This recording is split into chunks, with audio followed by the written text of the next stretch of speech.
We're so thankful for what you've done in our marriage. Lord, I know that I can never love Michaela the way that you love her. See what happens when a husband and wife start praying with their eyes open.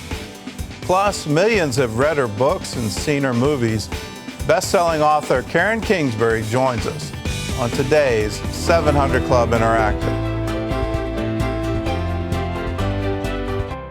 Well, welcome to the show. Got a question for you. Do you and your spouse pray together? Well, David and Michaela, young couple married for 1 year, committed to praying together for 40 days. One of those prayer times was filmed. We'd like you to see what happens when they start praying with their eyes open. God, we're so thankful for you. We're so thankful for what you've done in our marriage. Lord, I know that I can never love Michaela the way that you love her. She is a gift to me. God, I just thank you so much that you heard my heart's desire when I looked at him in middle school, God. And I just thank you so much that you've brought us together and that you've kept us, God, under your hand. The first time we met was at the bus stop in our neighborhood. I was in 6th grade and he was in 7th grade. And God, I want to protect her and love her and honor her all the days of my life. God, I just pray that you give me wisdom. It was definitely awesome and very, very intimate. It was completely comfortable. You know, like all the cameras, they just kind of dissipated. And it was like she was talking to God about me, and I just got to hear their conversation. And that was really, really powerful. I just don't know how I got so blessed. Would you just keep your arms around us and keep our hearts tethered together and close together? Yes, God. God, you're so good. We thank you, God. Yes. Amen. Amen. I love you. I love you.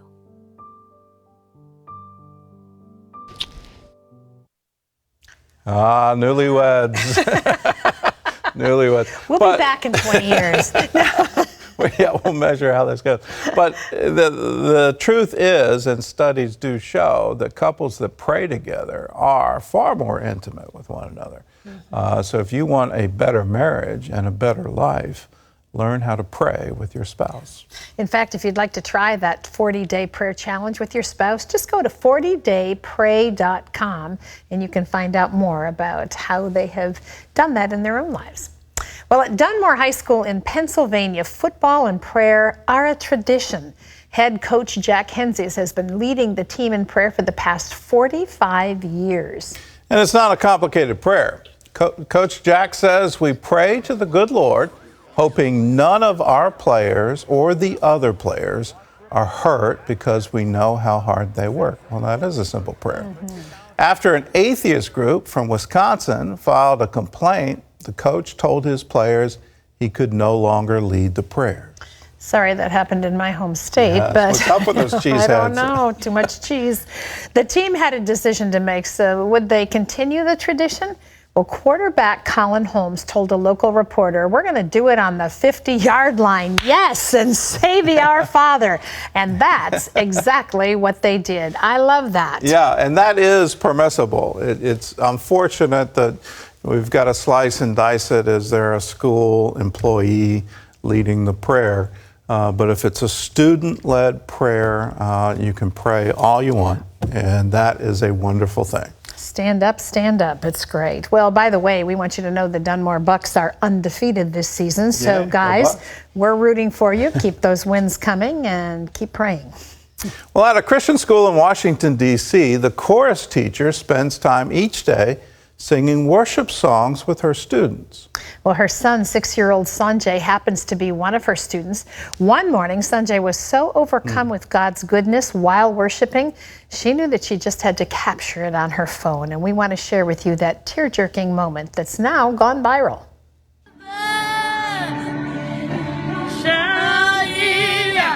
From the mountaintop, yes, the Lord is good forever.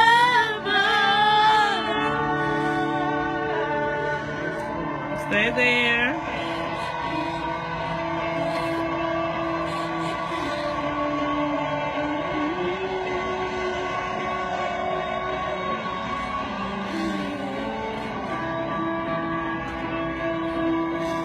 From the mouth of babes. He has ordained worship. That is absolutely wonderful. Boy, I need a tissue. But I just love how he just falls back into the arms of God emotionally. I mean, He's how definitely awesome. all in, and that's Absolutely. a lesson for us all. Let the little ones lead us by the hand to show us how to worship.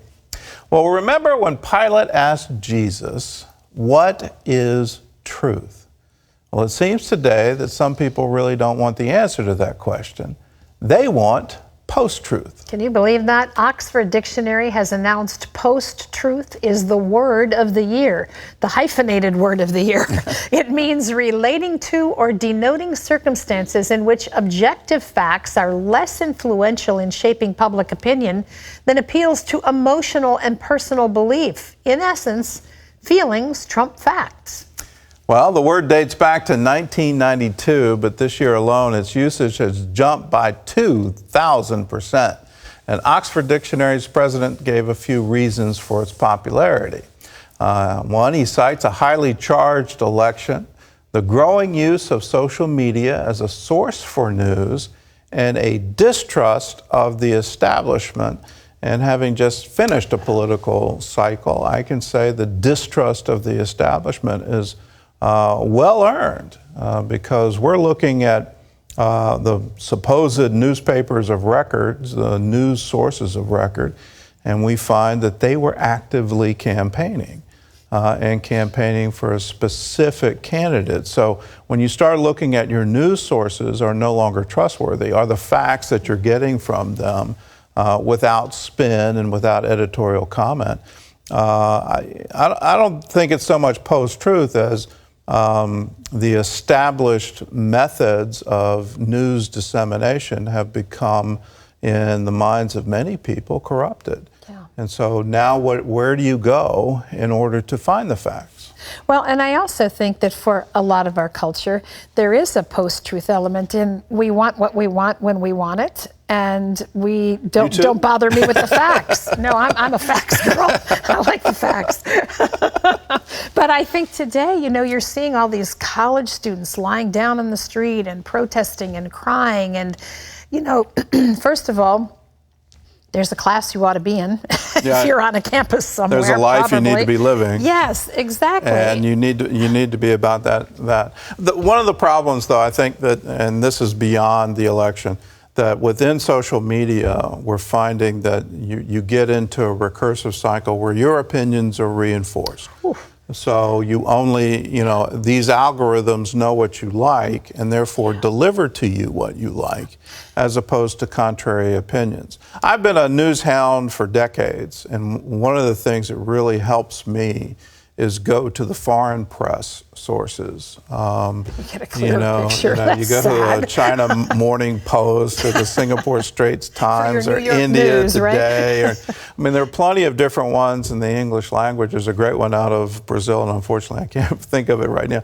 But get outside the U.S. and you get a view that's not tainted by our politics. Yeah. And you get to see how other cultures are viewing us. And so that's then the variety of opinion, the variety of point of view, that you get a better understanding. The sad part of it is, to me, that we've lost journalistic credibility. You know, it used to be that the facts, nothing but the facts. And now... Well, I think there's been periods of time in American history where you had that. Muck raking is a term that goes back probably 130 years. So, you know, newspapers have had agendas before. Yeah. And it's in the balance of opinion that you arrive at truth. Mm-hmm. Very interesting days. Well, we have some entertainment news. Duck Dynasty has kicked off its 11th season this week. And the Robertson clan had a big announcement to make.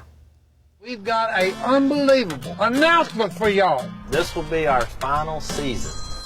That really threw me off. Oh. After 5 years, we've decided, everybody's laughing now.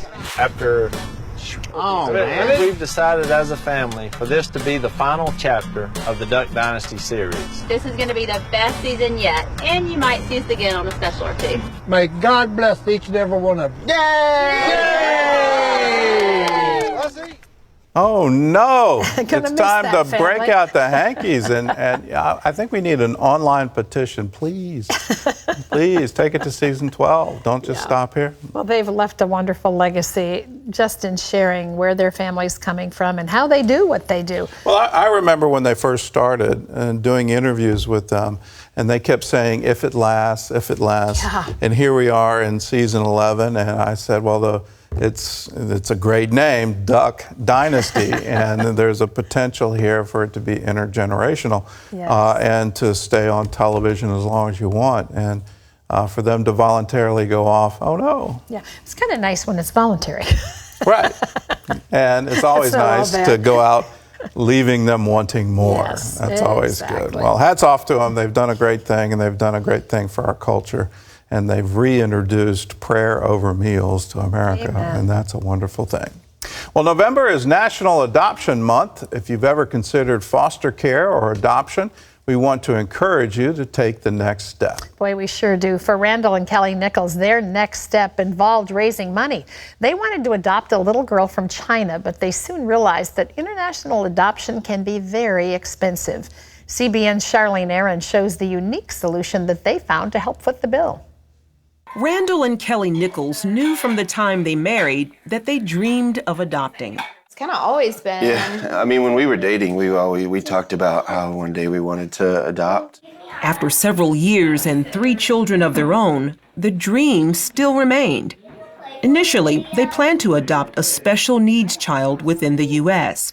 That all changed when they saw a picture of a little girl in China named Isla. When I saw they posted her picture, and I knew this was our daughter. Bringing Isla home, however, would be a challenge. We did not have money for adoption. We did have enough for a domestic adoption, and that's why we kind of started there. But when we saw the cost that would be involved with an international adoption, we just thought, man, there's just no way we can do this. While U.S. adoptions cost up to $26,000, an international adoption can run from $35,000 to $40,000. When praying about how to proceed, the Nichols turned to the popular crowdfunding site GoFundMe. Hi, we're the Nichols family, and this is our adoption story. We had to trust God for every dollar, no matter, what the dollar amount, and we knew that we couldn't do it alone. Their campaign started off slow, then began to pick up momentum. Friends, family, and even strangers contributed more than $40,000 toward their adoption effort. After an 18-month journey, the time finally arrived to meet their little girl face to face. She reached for me. I wanted her to come to us when she was ready, and she reached for me. I couldn't stop crying, and it was kind of hard to just be in the moment without, feeling a little bit out of control. At their homecoming, supporters greeted them with love and fanfare, many calling Isla a celebrity. The Nichols admit raising a child with special needs is challenging. Isla has a heart condition that has led to 1 open heart surgery, and she's set to undergo another procedure soon. Still, her parents say that all pales in comparison to having her as part of their family. It's hard to think of it because the joy that she has brought us is so far outweigh the challenges. Charlene Aaron, CBN News. Well, that is a heartbreaking story. That is wonderful. And more than heartbreaking, very hopeful, because what is now going to be the hope in the future for that little girl? Yes, exactly. Boy, talk about a life changed. Well, if you are interested in adoption or foster care, we have a great resource for you. It's called Adoption and Foster RX, and it contains 4 DVDs with solutions for a host of issues that relate to adoption and foster care. For a gift of $35, we'll send it to you. You just call us at 1-800-700-7000, or you can go to orphanspromise.org. And there are downloadable workbooks in here if you have an adoption or foster care group and you'd like to work on that together. We'd love to be able to give this to you. Well, coming up next, she's the queen of Christian fiction with 25 million books in print. Karen Kingsbury joins us live to talk about her latest holiday novel. You don't want to miss it, so don't go away.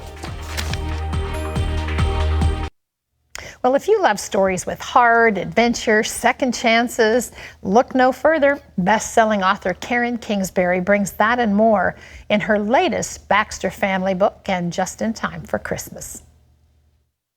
She's known as the Queen of Christian Fiction. With over 25 million books in print and millions of fans around the world, Karen Kingsbury lives up to the title. Some of her heartwarming stories have even been adapted to the big screen.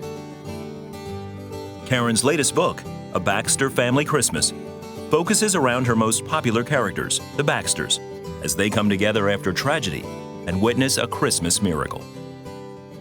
Karen joins us now. Wow, what a history you have in this crazy book business, because it is a little crazy. But it's like God has just given you an anointing that brings forth prolific production, can I just say. Did you ever think when you wrote your first book that it would come to this? When I would pray about it, I felt like I could see tables with stacks of books. Really? Like God was saying, this is going to touch culture. It's going to change culture. And I just had to be faithful. I couldn't focus on that. I couldn't will it. I just had to let it be all him. And honestly, I feel like the first reader. So when I'm writing, it's just like a movie in my head that crazy. God's put there. And I just feel like I get a chance to download that onto my laptop, and then you get to read it. Wow, that is amazing. You have brought to life the Baxter family. And I hear that it's patterned after your own family. Was your own family really like that? Well, the Baxters have a best friend family called the Flanagans, and they are shamelessly us. Like they, I mean, they really are. Like they have, Jenny and Jim, they are the parents, and they have 6 kids. 3 are adopted from Haiti. And so very much, our family. And so the Baxters, when they have funny moments, there are funny moments. They came from our family. When they have tender traditions or ways of resolving conflict, even, that came from us. But the Flanagans really are us. And except for their conflicts really are fictional. Because I kind of told my family, once the Flanagans, once the Flanagans began to kind of take more center stage and we wanted to know more about them, I said, don't worry, I'm never going to put our real heartaches or whatnot into a fiction. So where do your story ideas come from?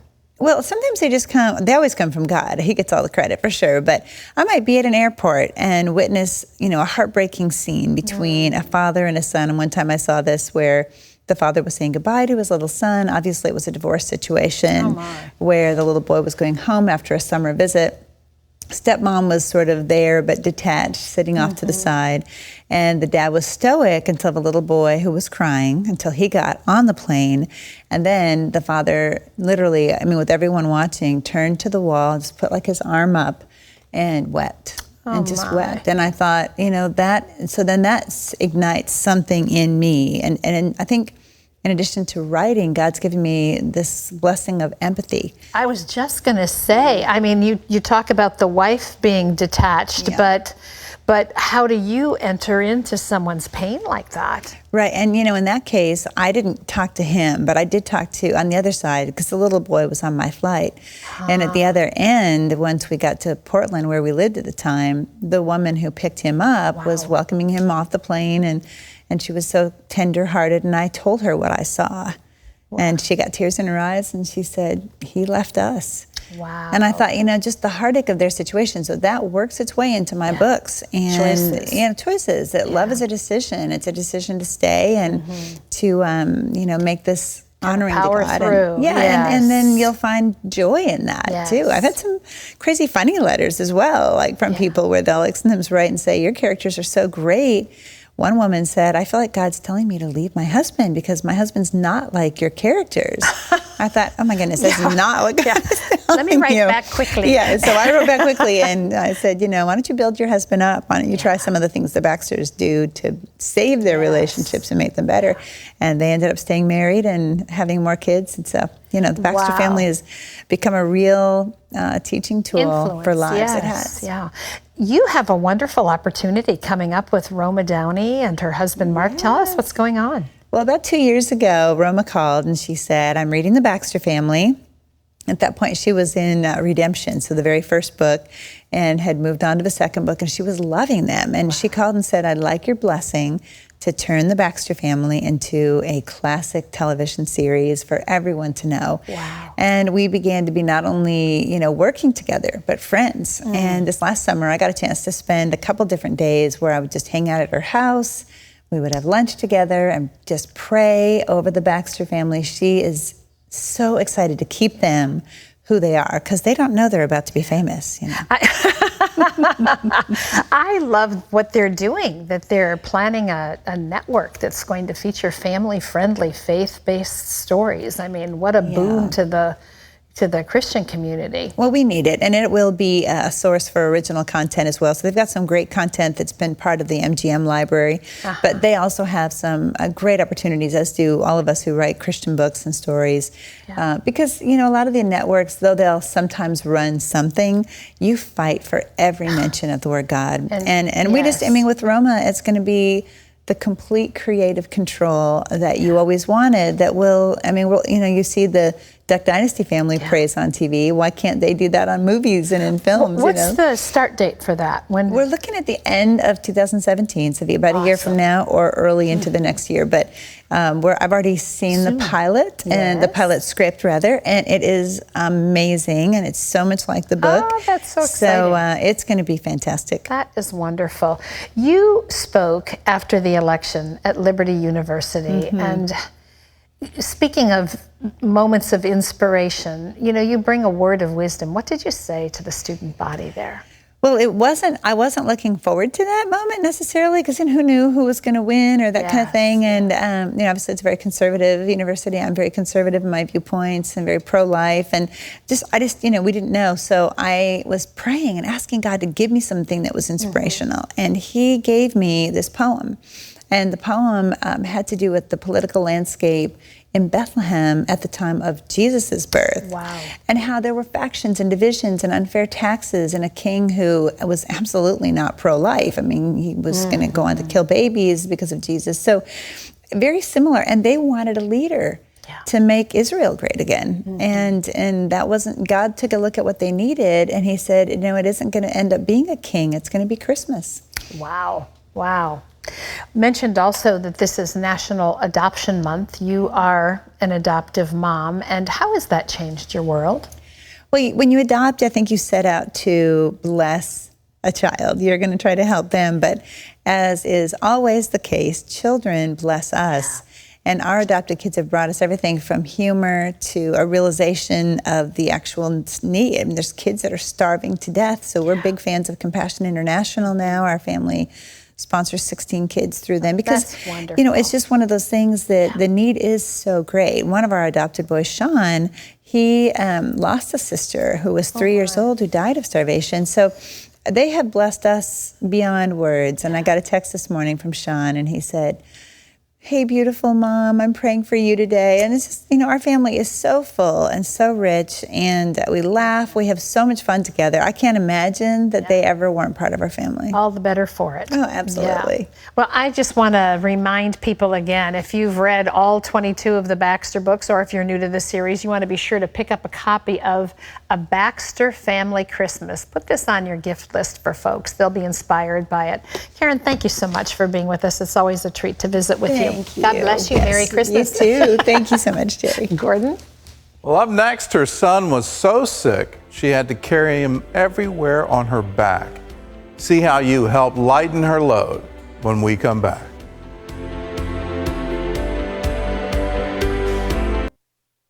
With no money to pay for surgery, Piggyback Boy struggled to live with a hole in his heart.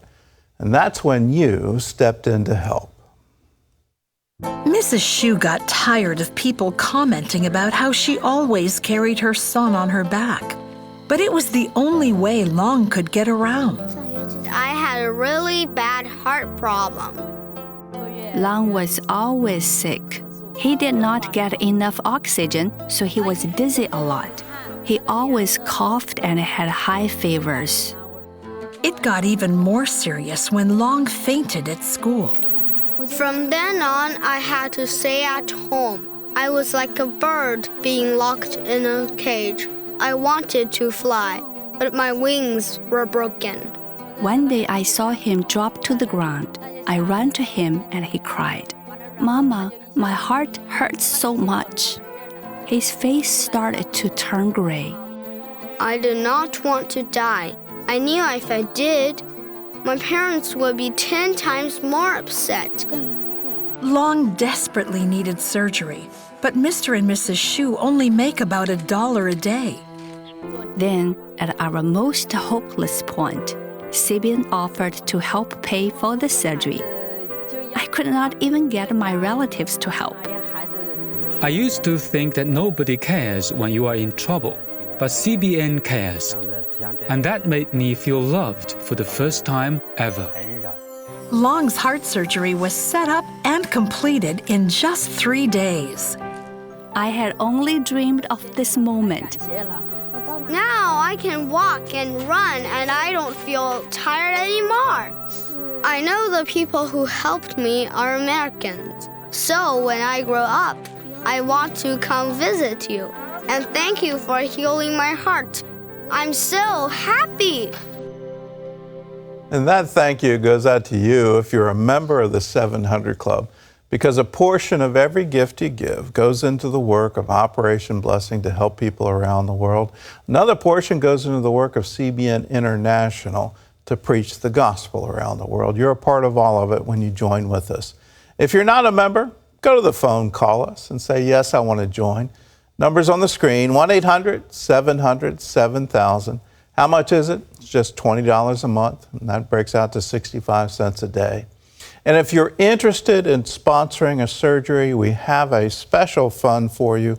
It's called the Special Surgery Fund, where you can be a part, individually, a part of providing life-saving surgery for people in need. If you want to do that, all you have to do is go to the website, cbn.com, and on the donor page, you can designate your gift to special surgeries. Well, that's all the time we have. We leave you this word from Joshua. Be strong and of good courage. Do not be afraid, nor be dismayed, for the Lord your God is with you wherever you go.